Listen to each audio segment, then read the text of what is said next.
안녕하세요. 이번에 추천 시스템 에어플로우 2.0 도입기로 발표를 맡게 된 카카오 추천팀 추천 시스템 플랫폼 파트의 제리라고 합니다. 팀 내에서 에어플로우를 처음 도입하게 된 과정과 이를 어떻게 사용했는지, 그리고 기존 구조의 문제점을 느끼고 안정적으로 쿠버네티스에서 에어플로우를 운영하기 위해 구조 변경을 한 경험과 2.0으로 업그레이드를 하면서 느꼈던 점들을 이번 기회를 통해 공유하고자 합니다. 발표 순서는 약 1년쯤 전 에어플로우 1.10 버전 때를 도입하게 된 계기, 그리고 기존 구조의 문제점과 2.0으로 업그레이드를 고민한 이유, 그리고 버전업과 구조 재설계 후에 에어플로우를 팀 내에서 어떻게 활용하고 있는지 순서로 소개드릴 예정입니다. 첫 번째로 에어플로우 도입 계기입니다. 카카오의 서비스가 점점 더 확장하고 성장함에 따라 추천 시스템 파이프라인도 점점 더 복잡해지게 되었습니다. 머신러닝이나 추천 모델을 개발, 학습하고 배포하는 것은 오픈소스 프로젝트들의 발전으로 상대적으로 많이 간편해졌으나 이를 실서비스에 적용하고 시스템을 유지하는 것은 점점 더 복잡해지고 어려운 일이 되었습니다. 이는 머신러닝 시스템에서의 기술 부채에 소개된 비교입니다. 머신러닝뿐만 아니라 추천 시스템에서도 추천 모델 또는 머신러닝 모델이 시스템의 핵심이기는 하지만 시스템 전체의 관점으로 볼 때 이는 정말 작은 부분이고 이슈가 되는 부분은 주로 모델 자체보다는 도식에 있는 이런 다른 요소들입니다. 팀 내에서도 담당하는 서비스가 점점 많아지고 트래픽도 늘어나고 있는 상황이기 때문에 실제로도 이 도식에 소개된 요소들에서 발생하는 문제점들을 저희도 많이 느끼고 있습니다. 오늘은 시스템을 구성하는 여러 가지 요소들 중 이번에는 데이터나 모델 학습 등의 워크플로우를 중심으로 이야기를 해나가 보고자 합니다. 추천 시스템 워크플로우는 데이터 파이프라인, 머신러닝 모델, 파이프라인 등이 있습니다. 이 중 에어플로우의 도입 계기가 된 것은 데이터 파이프라인의 운용입니다. 팀 내에서는 스파크나 하둡, 맵리두스 등을 이용해 데이터 파이프라인이 구성되어 있는 경우가 있는데 이 파이프라인을 기존에는 젠킨스 파이프라인을 이용해 구성했었습니다. 하지만 태스크의 상태에 따라 하위 태스크를 분기를 치거나 재시도를 하기, 그리고 태스크 간의 의존성 문제나 에러 핸들링 등 복잡해지는 워크플로우 관리를 젠킨스 파이프라인으로만 관리하기에는 한계가 있다고 느껴졌고 워크플로우 관리 툴의 도입을 결정했습니다. 그 당시에도 어떤 워크플로우 관리 툴을 선정할지 고민을 했었는데요. 현재 공개되어 있는 워크플로우 관리 시스템은 아래 자료에 따르면 무려 298개나 된다고 합니다.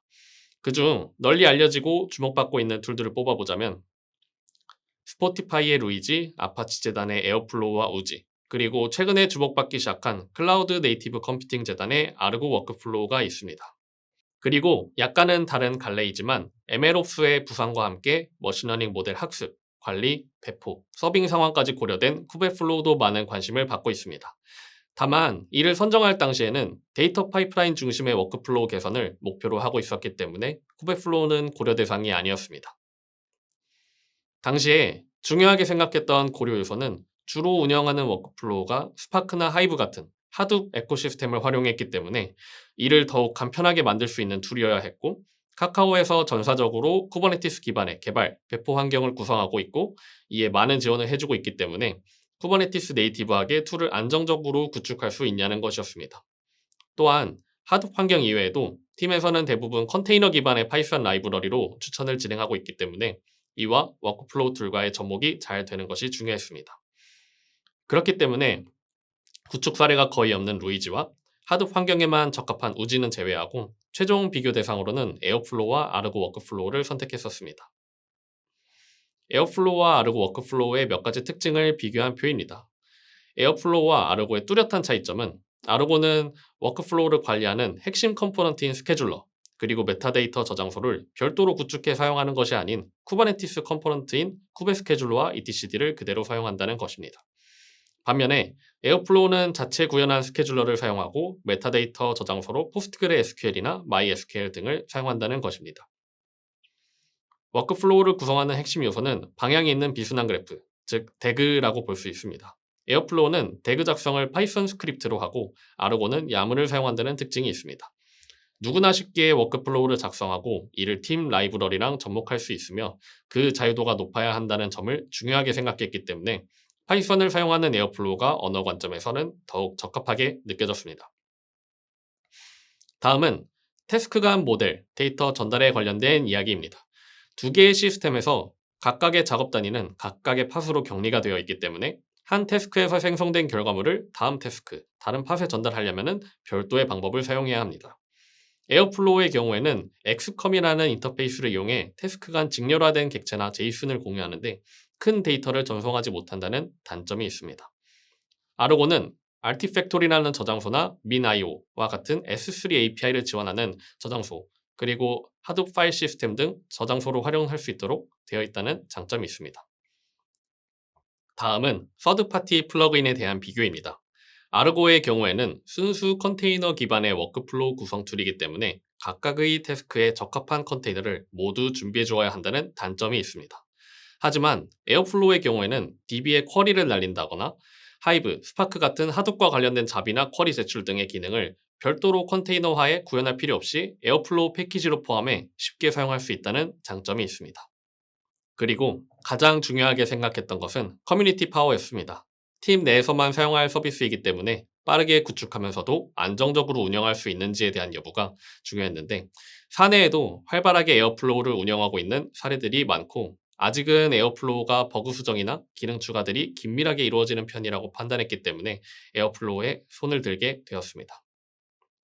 그래서 결론적으로는 약 8개월 정도 전 의사결정 당시 에어플로우를 워크플로우 관리 툴로 선택하기로 했고 1.10.2 버전을 적용해 에어플로우를 운영하기 시작했습니다.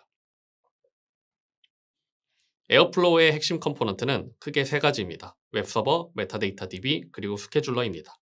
그중 스케줄러는 태그 파일을 처리하는 태그 프로세서, 그리고 태그와 태스크의 상태를 정의하는 스케줄러 잡, 그리고 실제 워커를 띄우는 익스큐터 세 가지로 구성이 됩니다. 그중 익스큐터 인터페이스에서 어떤 익스큐터를 사용을 해야 될지도 초기 설계에서 중요한 요소입니다. 프로덕션 상황에서 많이 쓰이는 익스큐터는 셀러리 익스큐터 그리고 쿠버네티스 익스큐터가 있습니다. 익스큐터는 쿠버네티스 익스큐터를 사용하는 것으로 결정했는데 셀러리를 사용할 때 띄워야 하는 메시지 브로커라는 관리 포인트가 생기는 것이 부담스럽게 느껴졌고 팀 자원, 배포 환경이 대부분 쿠버네티스 기반이기 때문에 팀 컨벤션 활용이나 자원 활용 관점에서도 쿠버네티스 익스큐터를 활용하는 것이 더 이점이 있을 것이라고 생각했기 때문입니다. 단점은 태스크마다 워커팟이 생성되기 때문에 오버헤드가 발생할 수 있다는 점인데 대부분 실행하는 태스크들이 롱 러닝 태스크이기 때문에 이는 큰 문제가 되지 않을 것이라고 생각했습니다. 처음 에어플로우를 도입했을 당시의 구조를 보여드리도록 하겠습니다. 이는 약 1년 전의 구성이고 첫 구성 당시의 버전은 1.10.2였습니다. 배포 관리는 헬름을 이용해서 진행했습니다. 초기 구조는 싱글 머신에 에어플로우를 띄우는 것과 거의 동일한 구조인데요. 스케줄러와 웹서버와 태그를 Git 레퍼지터리에서 땡겨와줄 Git 싱크가 모두 하나의 팟에 각각의 컨테이너로 구성되어 있습니다. 세 개의 컨테이너는 empty 디렉토리 공유 볼륨으로 묶여 있고 Git 싱크가 땡겨오는 태그 레퍼지터리를 공유해 줍니다. 당시 시점에는 가상 머신 하나에 MySQL과 NFS 서버를 띄워 각각 메타데이터 DB와 로그 저장소로 사용했습니다. 쿠버네티스 익스큐터에 의해 띄워지는 워커들과 스케줄러, 웹서버 등의 로그를 전부 해당 NFS 서버에 마운트한 다음 기록했습니다. 다음으로는 앞에서와 같이 에어플로우를 사용하다가 느꼈던 한계나 2.0에서 추가된 기능들로 인해 2.0으로 업그레이드를 고민한 이유를 소개해 드리려고 합니다. 첫 번째 이유는 쿠버네티스 익스큐터 리팩토링입니다. 기존 에어플로우 1 버전에서는 쿠버네티스 익스큐터를 사용할 때 익스큐터는 쿠버네티스 API를 이용해 워커팟을 생성합니다. 이때 뜨는 워커팟의 스펙이나 메타데이터 객체는 주로 에어플로우 운영자가 지정할 수 있는데 이는 에어플로우 전역 설정에서 지정할 수 있습니다. 이를 말로 풀었으면 너무 복잡하기 때문에 설정을 직접 들여다보면 지금 보이는 텍스트는 전역 설정의 쿠버네티스 파트입니다. 쿠버네티스 파트 내에 워커팟이 뜰 네임스페이스나 워커 컨테이너의 레퍼지터리, 태그 등 그리고 컨테이너 이미지 내에 태그 스크립트가 있는지 없다면 어떤 볼륨을 마운트할 것인지 워커팟의 어피니티 전략, 권한 등등 팟의 배포에 필요한 스펙 오브젝트 등이 이 전역 설정 파일 안에 들어갑니다.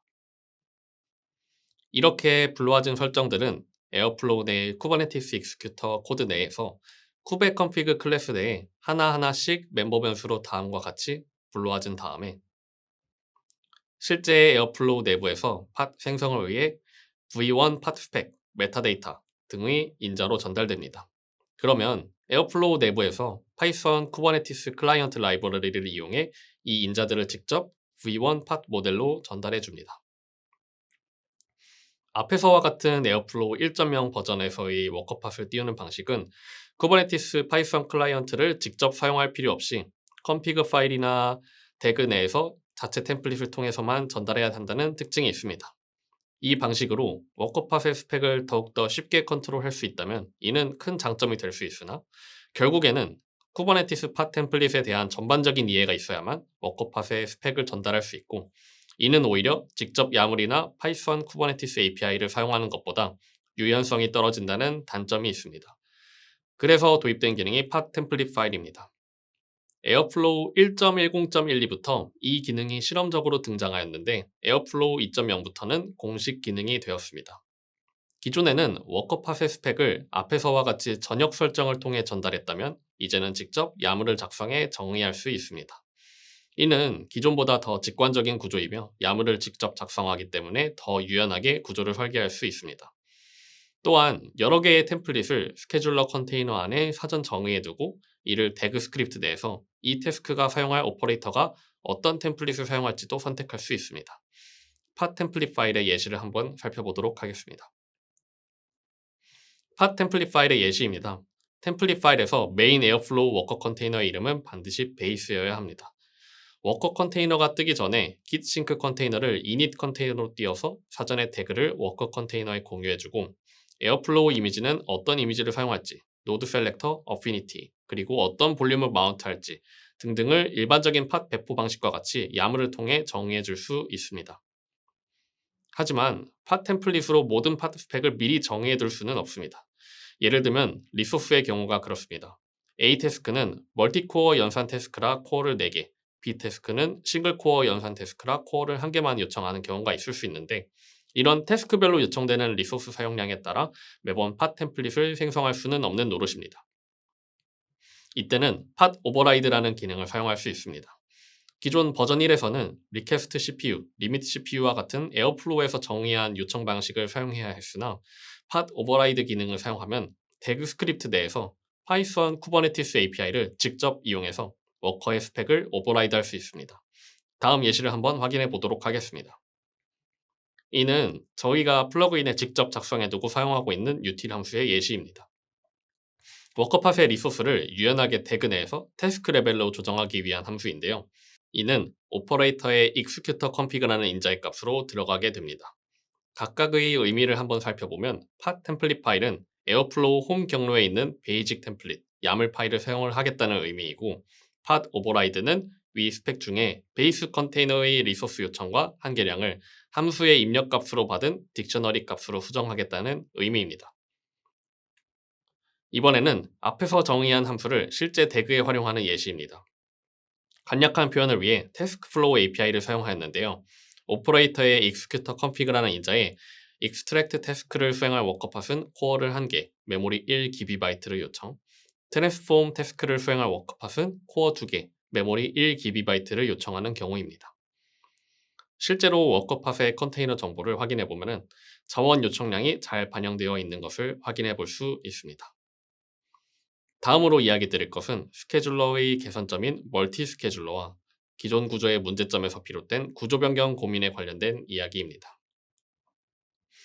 에어플로우를 구성하는 컴포넌트는 아까 설명드린 것과 같이 웹서버, 메타데이터 DB, 그리고 스케줄러입니다. 그 중에서도 메타데이터 DB와 스케줄러는 장애가 발생해서는 안 되는 핵심 컴포넌트라고 볼 수 있습니다. 에어플로우 버전 1에서는 단 하나의 스케줄러밖에 사용을 하지 못하기 때문에 이 스케줄러는 단일 장애점이 됩니다. 실제로도 과거 운영 당시 DB 트랜잭션에서 발생하는 문제나 태그 파싱 과정에서도 간혹 스케줄러 장애가 발생했었습니다.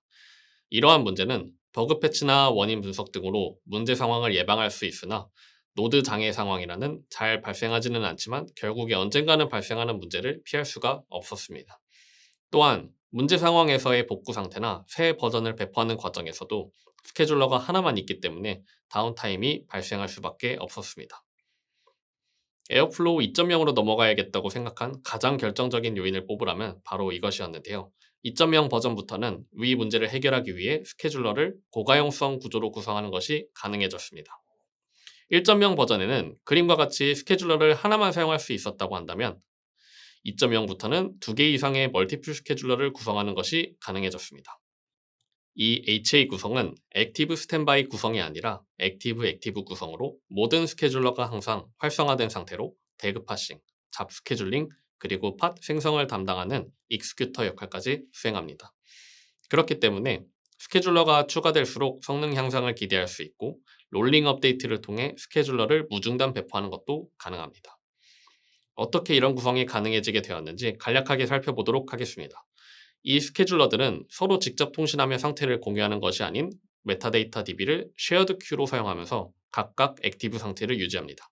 하지만 대그 실행, 태스크 실행 등 여러 스케줄러가 작업을 동시에 수행하며 발생하는 경합 상황은 이런 구조에서 필연적으로 발생할 수밖에 없는데요. 이는 로우 레벨 락킹을 통해서 해결되었습니다. 이를 간략하게 설명하기 위해 스케줄러가 다음으로 실행할 대그를 찾는 상황을 예시로 들어보도록 하겠습니다. 대그 테이블에는 전체 대그 리스트가 들어있습니다. 이때 스케줄러 1, 스케줄러 2가 각각 2개씩 조회하는 루프를 돌면서 이 대그를 실행해야 할지를 검수합니다. 이때 아무런 조건이 없다면 2개의 스케줄러가 동일한 로우를 조회하고 동시에 실행하며 동시성 문제가 발생하게 됩니다. 이 문제 해결을 위해 각각의 스케줄러에서 Select for Update를 수행해 해당 로우에 대한 락을 획득하게 됩니다. 이 예시에서는 for update skip locked가 걸려있기 때문에 먼저 첫 번째, 두 번째 로우에 대해 락을 획득한 스케줄러 1의 세션에서는 첫 번째, 두 번째 로우를 실행해야 하는지를 검사하고 스케줄러 2는 락이 걸려있는 첫 번째, 두 번째 로우를 스킵하고 세 번째, 네 번째 로우에 대해 검사를 수행합니다. 결과적으로 두 개의 스케줄러가 충돌 없이 n개의 태그를 실행할지 말지를 중복 없이 나누어서 검사할 수 있게 됩니다. 이 부분이 어떻게 구현되어 있는지 실제 코드를 보면 전역 설정에 use low level locking이 true로 사전에 세팅이 된 경우에 SQL 알케미 쿼리에 wait for update를 이용해 DB에 쿼리를 날립니다. 이때 wait for update 메소드의 인자로 skip locked나 no wait 등을 넘겨줄 수 있습니다. 주석에서 보이는 것처럼 wait for update를 지원하지 않는 낮은 버전의 MySQL DB나 MariaDB 등은 이 고가용성 구성에 사용할 수 없습니다. 실제로 대그런을 생성하는 코드를 보면 화면에 보이는 대그런의 조건에 맞는 쿼리를 for update, skip locked를 이용해 수행하는 것을 볼 수 있습니다. 이러한 고가용성 구성이 가능해지게 된 것이 2.0으로의 업그레이드를 결정한 가장 큰 이유였습니다. 그리고 처음에 설명드렸던 기존 구조에서의 문제점에 관한 이야기입니다. 기존에는 가상머신에 로그 저장용 NFS 서버와 메타데이터 DB를 띄워 함께 운영했습니다. 하지만 대그가 많아질수록 로그 작성량이 증가해 자체 구축한 NFS의 퍼포먼스가 저하되는 이슈가 있었습니다. 선택지는 더 제대로 된 NFS 서버를 구축한다거나 에어플로우와 연동성이 좋은 S3 API를 지원하는 MinIO와 같은 스토리지를 운영하는 것이 있었는데 새로운 스토리지를 셋업하고 운영하는 비용을 고려했을 때 새로운 저장소를 구축하고 운영하는 것보단 카카오 전사 로그 시스템인 케미에 연동하는 것이 좋겠다고 생각했습니다. 케미의 구조에 대해 간략히 소개해 드리겠습니다. 각종 머신에서 발생하는 로그를 플루언트D로 수집해 로그 어그리게이터로 보내주면 이를 실시간으로 배치 처리와 스트림 처리를 해주는 로그 데이터 파이프라인입니다. 이 시스템이 이미 구축되어 있는 시스템이기 때문에 이를 쿠버네티스 클러스터에서 어떻게 로그 어그리게이터로 파식해서 보낼지, 그리고 에어플로우 웹서버와 엘라스틱 서치 저장소, 키바나를 어떻게 연동할지만 고민하면 되었습니다. 에어플로우에서 엘라스틱 서치의 로그를 읽는 리드 핸들러는 지원하지만 에어플로우의 로그를 엘라스틱 서치로 보내는 것은 직접 구현해야 하는 문제가 있었습니다. 그래서 에어플로우가 제이슨 구조로 스탠다드 아웃풋으로 뿌려지는 로그를 수집하고 파싱한 다음 전사 로그 시스템에 플루언트D로 보내기 위해 클러스터에 플루언트D 데모셋을 배포하였습니다. 그리고 다음 수정사항은 대그 싱크 방식입니다. 기존 구조에서는 하나의 팟 안에 스케줄러, 웹서버, 깃싱크, 컨테이너를 모두 넣어 놓았기 때문에 동일 노드에서 스케줄러, 웹서버가 대그 스크립트를 공유했습니다. 하지만 고가용성 구성으로 구조가 바뀌면서 동일 노드 내에 있는 공유 볼륨을 사용할 수가 없게 되었습니다. 그래서 대그 시리얼라이제이션 기능을 사용하게 되었습니다. 기존에는 웹서버 스케줄러가 모두 대그 파싱을 진행했다면 이제 대그 파싱은 스케줄러만 진행합니다. 그리고 파싱된 대그를 볼륨에 저장하는 대신 메타DB에 저장하면서 웹서버를 가볍게 만들고 스테이트리스하게 만들었습니다. 위에서 언급된 내용들을 반영해서 새로운 에어플로우 시스템 구조를 도식과 함께 소개드리도록 하겠습니다. 팀에서 기존에 사용하던 아르고 CD를 이용한 자동화 배포 방식을 이용하기 위해 위 구조를 모두 헬름으로 구성했습니다. 다만 아쉬웠던 점은 이 차트를 개발할 당시 공식 에어플로우 헬름 차트가 릴리즈 되지 않고 개발되는 단계였기 때문에 이를 참고하기만 했다는 점입니다. 독특한 점은 기존의 단일 가상 머신에 뛰어든 로고 저장소, 메타데이터 DB 등도 전부 쿠버네티스 위에 올리기 위해 차트화해서 에어플로우 메인 차트의 서브 차트로 포함했다는 점입니다. 이를 다이어그램으로 설명드리도록 하겠습니다. 전체 차트 구조입니다. 메인 차트는 에어플로우 차트이고 서브 차트로 메타데이터 DB 차트인 포스트그레 DB 차트, 그리고 매 노드에서 워크로그를 전사 로그 플랫폼으로 그래프에 보내주는 플루언트D 데모셋 차트, 그리고 모니터링을 담당하는 프로메테우스 차트가 있습니다. DB는 기존에 사용하던 MySQL 대신 포스트그레 DB를 선택했습니다. 가장 큰 이유는 사내 포스트그레 SQL 셀에서 HA 구성이 가능한 차트를 제공해 주신 점이고, 사실 에어플로우에 이슈를 읽다 보면 포스트그레 DB가 가장 메인으로 지원되고 이슈 발생도 MySQL이 조금 더 빈도가 높다고 느껴졌기 때문입니다. 그리고 대그 시리얼라이제이션을 사용하면서 웹서버와 스케줄러가 직접적으로 통신할 필요가 없기 때문에 공유 볼륨을 제거하였습니다. 또한 스케줄러와 웹서버의 고가형성 구성을 사용하기 위해 디플로이먼트로 레플리카 셋을 구성했습니다. 저희의 실제 프로덕션 환경에서는 2개의 스케줄러, 2개의 웹서버를 사용을 하고 있고 롤링 업데이트 전략을 사용해 무중단 업데이트를 구현했습니다. 또한 노드 장애 상황에 대비해 스케줄러와 웹서버는 다음과 같은 안티 어피니티를 적용해 같은 노드의 여러 개의 스케줄러나 웹서버가 배포되지 않도록 하였습니다. 공유 볼륨이 없어지면서 전역 설정 파일이나 각종 팟 템플릿 파일은 컨피그 맵을 통해 관리합니다. 이를 볼륨으로 스케줄러나 웹서버에 마운트 시키고 만약 설정 파일이 업데이트되는 경우 재시작이 자동으로 되도록 설정하였습니다. 대그의 경우는 현재는 스케줄러나 워커가 뜰 때마다 각각 깃싱크 컨테이너가 사이드카로 붙어서 대그 스크립트를 땡겨옵니다. 다만 매번 대그를 땡겨오는 것이 불필요한 과정인 것 같아 퍼시스턴트 볼륨을 두고 통합 관리하는 방향으로 수정하려고 생각하고 있습니다. 로깅은 앞에서 설명드린 것처럼 볼륨이 아닌 플루언트D로 수집합니다. 플루언트D가 모든 노드에 떠 있으면서 워커, 스케줄러, 웹서버의 로그만 필터링해 이를 전사 로그 플랫폼으로 보내게 됩니다.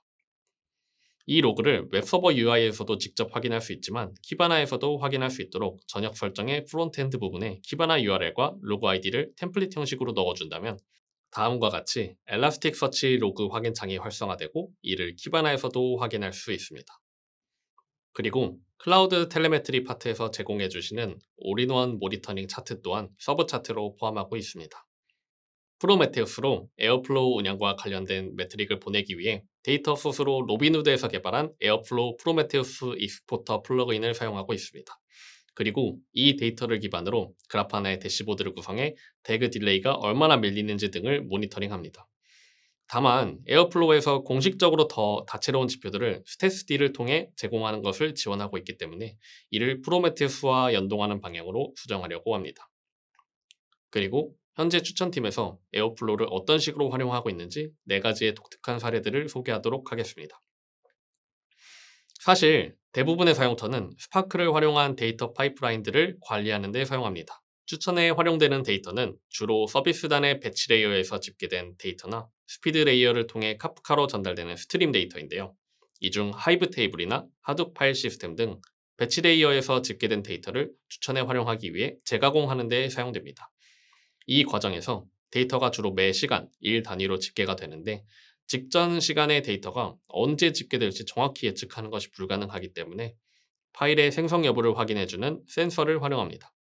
현재는 운용하는 센서의 수가 그렇게 많지는 않아 그냥 사용하고는 있지만 센서의 수가 많아진다면 효율적인 관리를 위해 2.0에서 도입된 스마트 센서를 테스트해 볼 예정입니다. 그리고 에어플로우 컨테이너 구성에 관련된 이야기입니다. 추천팀의 추천 시스템 전반은 컨테이너화된 파이썬 라이브러리로 구현되어 있습니다. 그렇기 때문에 해당 이미지 위에 에어플로우를 설치해 파이썬 오퍼레이터로 자유롭게 패키지를 임포트해 사용할 수 있도록 구현해 두었습니다. 대그 개발자 입장에서는 파이썬 오퍼레이터를 사용하는 것도 에어플로우의 구조나 문법을 알아야 해 조금 복잡한 감이 있었는데 태스크플로우 API가 이 버전부터 추가되면서 조금 더 파이서닉한 대그를 작성할 수 있게 되었습니다. 또한 태스크 간 객체나 데이터 전달이 필요한 경우도 종종 있는데 이때는 엑스컴을 사용하고 있습니다. 엑스컴에 대해 간략히 설명하자면 엑스컴은 크로스 커뮤니케이션의 약자로 에어플로우에서 태스크 간 통신을 위한 인터페이스입니다. 이는 주로 상위 태스크에서 수행되어 나온 결과를 하위 태스크에 전달하는 경우에 쓰이게 됩니다. 에어플로우 코어에서는 베이스 엑스컴이라는 클래스가 구현이 되어 있는데 이는 태스크에서 나온 산출물을 피클이나 제이슨으로 직렬화해서 메타DB에 저장하고 데이터를 요청받는 경우 DB에서 이를 역직렬화하는 과정을 통해 산출물을 전달하는 역할을 수행합니다. 직렬화하는 과정을 살펴보면 전역 설정에 엑스컴 피클링이 활성화된 경우 피클로 직렬화, 아닌 경우에는 제이슨 직렬화를 사용하게 되고 마찬가지로 DB에서 객체를 가져와 역직렬화하는 과정도 피클, 제이슨 역직렬화 과정을 거칩니다. 다만 이 베이스 엑스컴에는 한계가 존재합니다. 특정사의 클라우드 서비스를 사용하는 경우가 아니라면 실제로 제한이 걸리지는 않지만 전달 값의 최대 크기는 48KB로 권고되어 있습니다. 따라서 데이터 프레임 등의 큰 객체를 엑스컴을 통해 전달하는 것은 적합하지 않고 제이슨 스트링 정도만 전달하는 것이 적합합니다. 또한 메타DB를 직접 저장소로 사용하기 때문에 대그 개발자가 엑스컴을 잘못 사용하는 경우에는 DB에 부하를 줄 수 있다는 문제가 있습니다. 하지만 데이터 프레임 등의 큰 객체를 태스크 간 전달하고자 하는 니즈는 분명히 있습니다. 에어플로우에서는 이를 베이스 엑스컴을 기반으로 커스텀 엑스컴 백엔드 클래스를 작성해 해결하라고 권고하고 있습니다.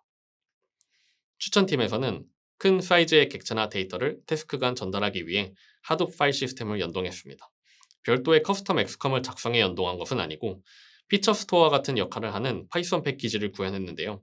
위 그림에서 소가 해당 패키지 역할을 합니다. 대그 내에서 패키지를 통해 데이터나 객체를 직렬화한 후 하둡 파일 시스템에 업로드합니다.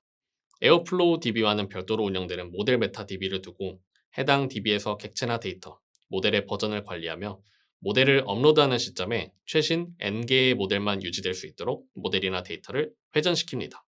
그리고 클라이언트 런타임에서 데이터를 요청하는 경우 이를 하둡 파일 시스템에서 내려받은 다음 역직렬화해서 제공합니다.